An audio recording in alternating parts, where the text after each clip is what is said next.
Dari HKBP Resort Parulian di pagi hari ini, saya menyapa Bapak Ibu serta saudara-saudara sekalian, salam sejahtera bagi kita semua. Sebelum kita mendengar dan merenungkan firman Tuhan di pagi hari ini, marilah kita berdoa. Yalah Bapa dalam surga, berfirmanlah, hati dan pikiran telah kami siapkan untuk disapa firman-Mu. Amin. Firman Tuhan yang menjadi sumber kekuatan dan sukacita bagi kita di akhir pekan ini dalam melaksanakan aktivitas kita satu hari ini, Sabtu 28 Mei 2022, tertulis dalam 1 Korintus pasal 1 ayat 18, demikian firman Tuhan. Sebab pemberitaan tentang salib memang adalah kebodohan bagi mereka yang akan binasa. Tetapi bagi kita yang diselamatkan, pemberitaan itu adalah kekuatan Allah. Salib kekuatan Allah yang menyelamatkan. Saudaraku yang terkasih dalam Kristus Yesus, dunia membenci salib. Ketika mendengar berita tentang salib, orang-orang di dunia ini selalu tertawa dan menganggap hal itu sebagai suatu kebodohan, suatu yang tidak masuk akal. Saking bencinya seseorang terhadap salib, dia mengatakan bahwa di salib itu ada jin iblis. Mana mungkin di dunia ini ada orang yang rela mati dan mau mengorbankan nyawanya untuk menebus dosa orang lain dengan cara yang begitu hina, yaitu tergantung di atas salib. Demikianlah kebanyakan orang yang akan binasa bertanya. Sebab ada tertulis memang, terkutuklah orang yang digantung pada salib. Galatia pasal 3 ayat 13. Alkitab dengan tegas mengatakan bahwa akibat dari dosa itu adalah maut, adalah kematian yang kekal. Roma pasal 6 ayat 23 mengatakan upah dosa ialah maut, tetapi karunia Allah ialah hidup yang kekal dalam Kristus Yesus Tuhan kita. Dan orang yang sudah dikuasai dosa akan melihat segala tindakan yang dilakukan atau dikerjakan Allah untuk menyelamatkan manusia-manusia yang berdosa dianggap sebagai kebodohan dan tidak dimengerti sama sekali. Saudaraku yang terkasih dalam Kristus Yesus, namun bagi orang-orang yang diselamatkan dengan kematian Yesus Kristus di salib tersebut, pemberitaan tentang salib itu adalah kekuatan Allah. Salib dan kematian Yesus Kristus di salib itu adalah bukti kasih Tuhan kepada manusia yang berdosa. Melalui salib kita beroleh pengampunan dari Tuhan dan kita diperdamaikan dengan Allah.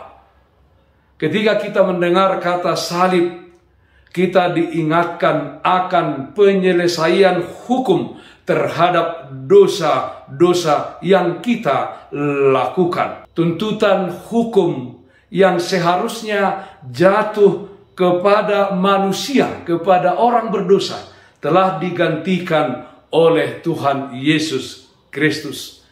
Yesaya pasal 53 ayat 5b mengatakan, ganjaran yang mendatangkan keselamatan bagi kita ditimpakan kepadanya.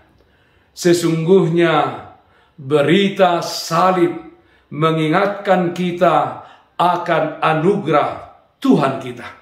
Tanpa anugerah kita tidak bisa mengerti apa yang Kristus telah lakukan untuk menghapus dosa dan menyediakan bagi kita kehidupan yang kekal. Saudaraku yang terkasih dalam Kristus Yesus, pada salib itu kita dibenarkan, kita dikuduskan dari segala pencemaran dosa, kita ditebus, kita dirampas dari kuasa maut.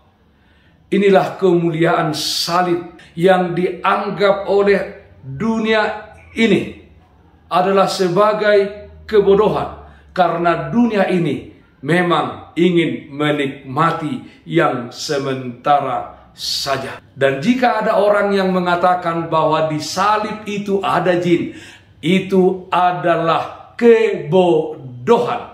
Bagi kita yang mau diselamatkan, itu adalah kekuatan Allah. Sebagai orang-orang yang telah menerima anugerah keselamatan, kita dipanggil untuk menjadi saksi-saksi Kristus, supaya dunia ini melihat dan mengerti kebenaran tentang berita salib ini.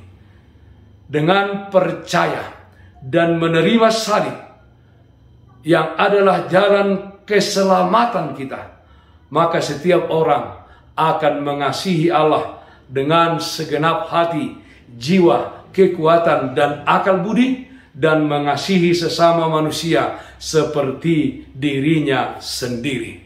Salib, kekuatan Allah yang menyelamatkan. Amin. Mari kita nyanyikan buku Ende 86 ayat 1 dan 5. Silang nabadiai.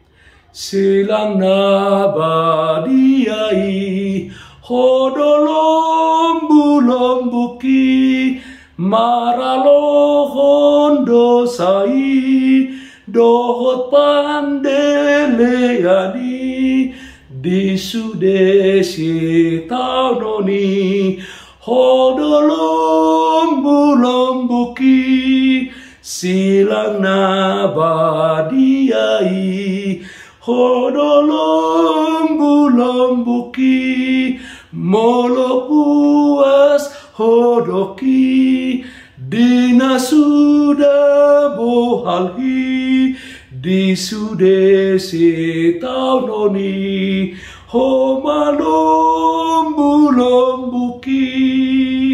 Marilah kita berdoa. Ya Allah Bapa kami yang di surga, terpujilah nama-Mu atas segala berkat karunia di dalam kehidupan kami.